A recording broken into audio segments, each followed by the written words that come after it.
Merhaba, bu hafta da PPR Motorsport kanalından sizlerle beraberiz. Bu haftaki konu ABF yani Volkswagen eski 2.0 16 watt motorun kollarını ürettik. Bu kolları üretirken kamerada işte yansıyacak, siz de göreceksiniz. İlk önce CNC'de cap tarafı yani kolun şöyle göstereyim.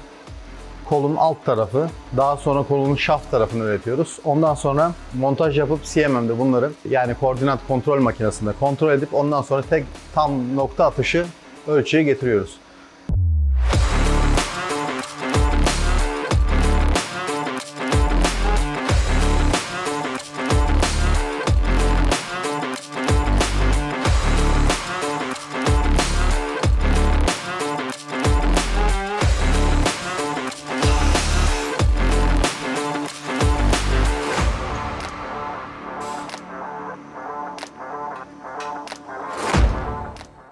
Elinde gördüğünüz kol da Volkswagen ABF, biraz önce bahsettiğim ona ait bir kol.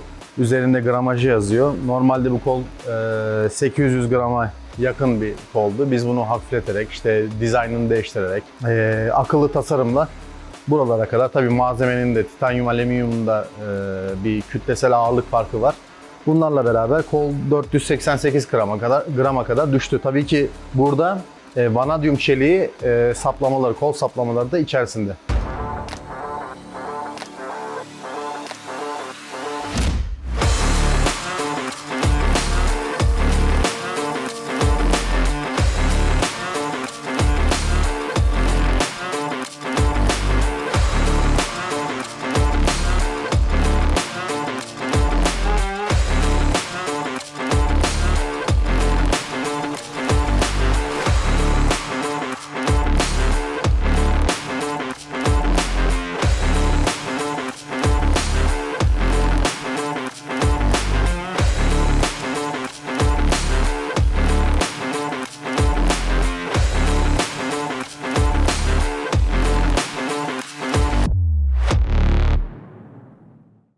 Burada kolun işlenmemiş halini görüyorsunuz. Bu malzeme dövme, 880 dövme ve haddelenmiş bir malzeme. Yani soğuk çekme malzeme. Ondan sonra CNC'de alt tarafı da dediğim gibi cap tarafı ve üst tarafı ayrı olmak üzere işleniyor. İşlendikten sonra birleştiriliyor. Ölçü kontrolü, koordinat kontrolü, ondan sonra da iş bitmiş oluyor. Şimdi bu malzemenin ne özelliği var? Bu malzeme çeliğe yakın sertliği ve çeliğe yakın dayanım gücüne sahip. Ve kütlesel ağırlığı çelikten çok daha hafif olduğu için biz bu malzemeyi tercih ediyoruz. Yani klasikleşmiş malzemelerden daha çok bizim kendi ürettiğimiz, kendi bandımızda olan malzemeleri biz satışını yapıyoruz. Bu malzemelerin de bazıları mesela işte yine vanadyum çeliği olan bir malzememiz var. Onun farkı mesela şöyle söyleyeyim. Normal vanadyum çelik malzemelerinden bizim malzememiz biraz daha farklıdır. Vanadyumu daha fazladır vesaire. Böyle ufak tefek oynamalar vardır. Bunlar kendimize özgün malzemelerdir.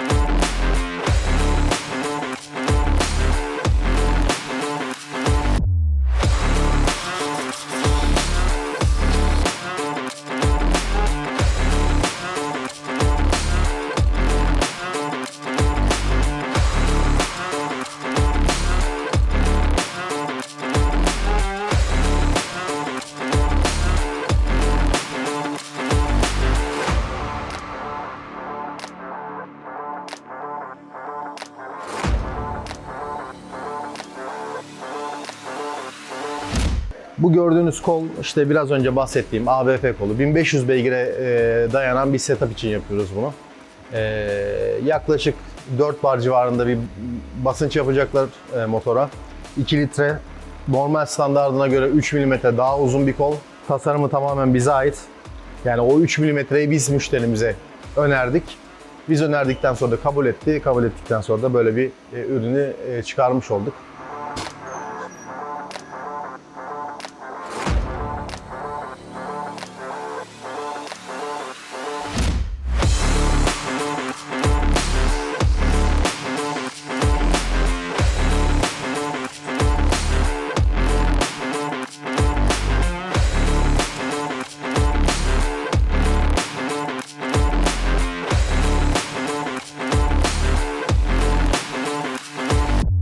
Evet, genel olarak her hafta bir şeylerden bahsediyoruz. Bu hafta da titanyum koldan, titanyum alüminyum koldan bahsettik.